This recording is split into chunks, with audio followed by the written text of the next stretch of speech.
சென்னை ஆழ்வார்பேட்டை முகாம் அலுவலகத்தில் முதலமைச்சர் மு.க.ஸ்டாலினை நேரில் சந்தித்த தூய்மை பணியாளர்கள் காலை உணவு, வீடு வழங்குவதில் முன்னுரிமை உள்ளிட்ட புதிய திட்டங்களை அறிவித்ததற்காக நன்றி தெரிவித்தனர். இதுகுறித்த கூடுதல் விவரங்களை எமது செய்தியாளர் ராஜகுமரன் வழங்க கேட்கலாம். ராஜகுமரன், வணக்கம். இது பற்றிய மேலும் விவரங்கள்.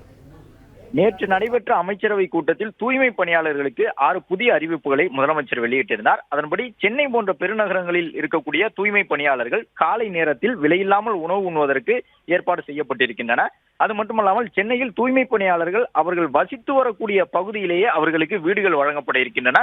தூய்மை பணியாளர்களுடைய குழந்தைகளுக்கு உயர்கல்வி உதவித்தொகை முழு அளவில் வழங்கப்பட இருக்கின்றது. புத்தகம், விடுதி உள்ளிட்ட கட்டணங்களை கூட அரசே ஏற்க உள்ளது.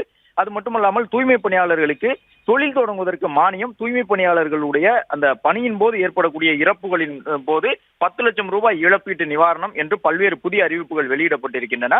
இது போன்ற அறிவிப்புகளுக்காக முதலமைச்சரை நேரில் சந்தித்து தூய்மை பணியாளர்கள் நன்றி தெரிவித்தார்கள்.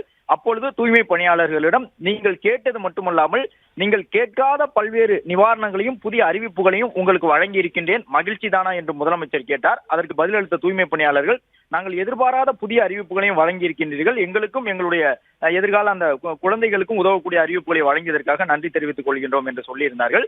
அது மட்டுமல்லாமல் குப்பைகளை அள்ளக்கூடிய தூய்மை பணியாளர்களுக்கு தொழில்சார் நோய் என்று சொல்லும் விதமாக அந்த குப்பை கழிவுகளால் ஏற்படக்கூடிய தோல் பாதிப்பு, நுரையீரல் பாதிப்பு உள்ளிட்டவற்றுக்காக தனித்து மருத்துவ சிகிச்சையையும் முதலமைச்சர் வழங்குவதற்கான அறிவிப்பினை வெளியிட்டிருந்தார். தூய்மை பணியாளர்களுக்கு தனிப்பட்ட முறையிலே மருத்துவ கண்காணிப்பை மேற்கொண்டு அதுபோன்ற தொழில்சார் நோய்களை கண்டறிந்து சிகிச்சை வழங்குவதற்கான புதிய அறிவிப்பினையும் முதலமைச்சர் 6 அறிவிப்புகளில் ஒன்றாக வெளியிட்டிருந்தார். அதனையும் தனிப்பட்ட முறையில் குறிப்பிட்டு தூய்மை பணியாளர்கள் முதலமைச்சருக்கு முகாம் அலுவலகத்தில் தற்பொழுது நன்றி தெரிவித்தனர். விவரங்களுக்கு நன்றி ராஜகுமரன்.